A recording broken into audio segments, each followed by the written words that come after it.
Is Sony about to buy Square Enix? Because it certainly seems like it.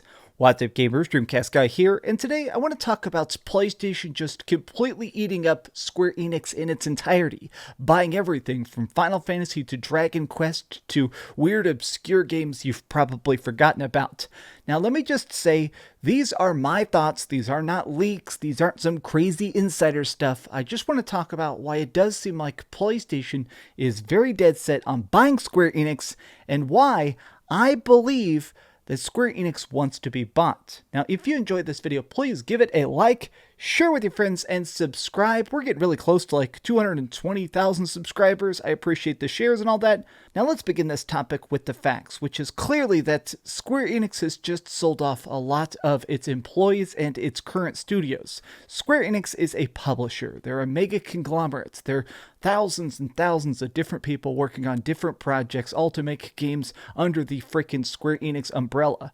Well, yesterday, they sold off a bunch of their major studios, everything basically involved with Western development, which is stuff like IO Interactive, Crystal Dynamics, Eidos Montreal, Square Enix Montreal, along with stuff like Hitman, Tomb Raider, Deus Ex, and Thief. Also, they've closed a bunch of studios and done a bunch to try and consolidate. Square Enix is certainly trying to do something very directly. Square Enix is still a rich, powerful company. Let's not act like they've completely died here. They still have Square Enix Japan, Square Enix Europe, Luminous Productions, which does a lot of their biggest, big graphical powerhouses, Play Online, Balan Company, which I don't think even counts because all they make is Balan Wonderworld, and a lot of other stuff like Tokyo RPG Factory, which makes their tinier indie-style projects. Square Enix, though, just seems to be in such a strange spot, because when you really consider it, a lot of people on the internet completely hate Square Enix. A lot of people think that they're overly long with their development cycles, they spend too much on games that nobody cares about, but despite this, they do manage to make a lot of very beloved franchises. It's crazy that they managed to just crank out so many games so fast that cost hundreds of millions of dollars each. Like, when you truly consider it, Square Enix has been doing a very tough gamble for years and barely managing to win. They spend billions and billions of dollars developing their stuff. I mean, keeping these franchises alive, having people all over the world working on these different, very weird projects, both single player online, it's been a tough balancing act. And it seems like what Square Enix is trying to do right now, more than anything else, is downscale themselves. They're trying to sell off the chunks of these studios that they feel like are the least profitable or the most difficult to manage.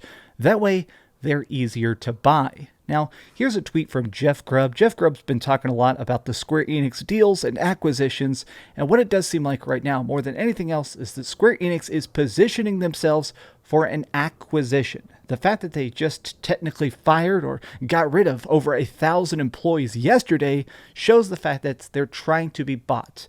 Having less employees, less contracts, less big messy stuff currently in the table makes you easier to be purchased. Now, why do I think it's going to be Sony specifically? I think that Sony is in a very cool spot. They are still powerful enough. Sony is making big, very, very profitable exclusive games. Stuff like The Last of Us Part 2. I don't really care about that game, but it sold a ton of tens of millions of copies. Well, here's something to think about. Square Enix is relatively tinier in the grander scope of the gaming industry.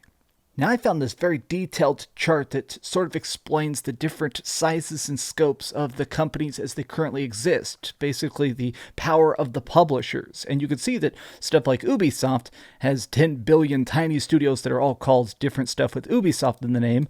Microsoft has a surprisingly large umbrella since they have like 33 studios, including Xbox Game Studios, Blizzard, King, everything down to Toys for Bob, which made the very good Crash Bandicoot game, everything from Treyarch, obviously, the Coalition, Bethesda. This is a huge umbrella, but if you go over to something even Take-Two, people sort of forget that Take-Two is not just Rockstar. They own all this other stuff inside of it. It's kind of bonkers how much they managed to make off this, including Zynga. Now, if you look, Embracer Group, zooming out of here again, Embracer Group is the biggest chunk of the pie. Embracer Group pretty much owns the gaming industry, even if people don't realize it. They just make so much different tiny stuff that is making money and is profitable, even if you're not currently paying attention to it. But while looking at this chart, I have to admit that I'm a bit stunned by just how tiny Sony really is. They're just this little bitty slice of the total industry, and yet they are still very, very good. Like, look at this. Sony Studios, freaking Sony Santa Monica, which everybody loves. Ben Studio, freaking Sucker Punch, which just wins award after award after award. San Diego Studio, like pretty much everything in here is a 10 out of 10 freaking studio. But the problem is, they just don't have very much of a workforce. What Sony's been trying to do for the last couple of years in conjunction with Square Enix is a lot of exclusivity contracts. It seems like they're doing these deals where they'll put out a game, like Square Enix will make some big crazy RPG, and then Sony says, okay, we will advertise it, which can sometimes cost tens of millions of dollars to do that advertising. I know it probably seems like just some cool tweets, but advertising is very, very expensive, and then Sony makes it an exclusive for a year or 2 years or 5 years or whatever like that. Sony seems like they're trying to get people locked into those contracts because objectively, it does seem to help console sales quite a bit. Sony needs a big W right now, in my opinion. Sony is in a spot where if they could buy Square Enix, I do think that this is a good chance to show that all the good games are still coming to PlayStation. It's not about saying screw you to Xbox. It's about saying here is the future of why you should pick up a PlayStation controller. Now, one of the major complaints I hear about this, or the major disagreements I hear the most often, is two separate things at once. First and foremost, Square Enix does sell a lot of games on all platforms. Square Enix is profitable because they managed to put out their games on Switch and Xbox and PlayStation, putting out stuff PS4, PS5, PC. Like, Square Enix throws a very big and very wide net to be profitable for their incredibly expensive projects. Especially, the other half of this is I hear people talk a lot about the Switch effect. Right now, the Nintendo Switch is incredibly popular with RPG gamers specifically. A lot of gamers, myself included, kind of consider the Nintendo Switch to be the perfect RPG device. The fact that it does have a pretty good screen, a decent battery life, the fact that I can play it up on a TV or in handheld. Like, these games that Square Enix has been putting out, like all their Final Fantasies and stuff, are very, very, very popular on the Nintendo Switch. Especially games you probably don't consider, like Dragon Quest Builders, sell incredibly hot on the Nintendo Switch.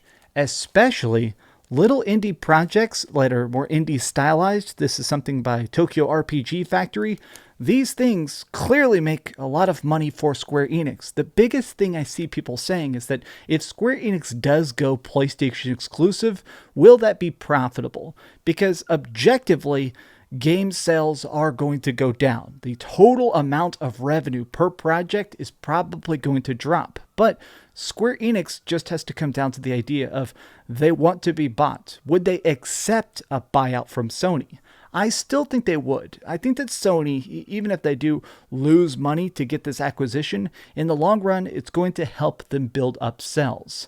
Sony is trying to just get the biggest ecosystem possible. If you look at anything that Sony has been trying to strategize with, the PlayStation, they want it to be the only place you play. They want you to go there. They want you to play their exclusives. They want you to play third-party stuff. They even want you to get crappy microtransactions and DLC for frickin' Fortnite through their PlayStation Store because they still get a cut.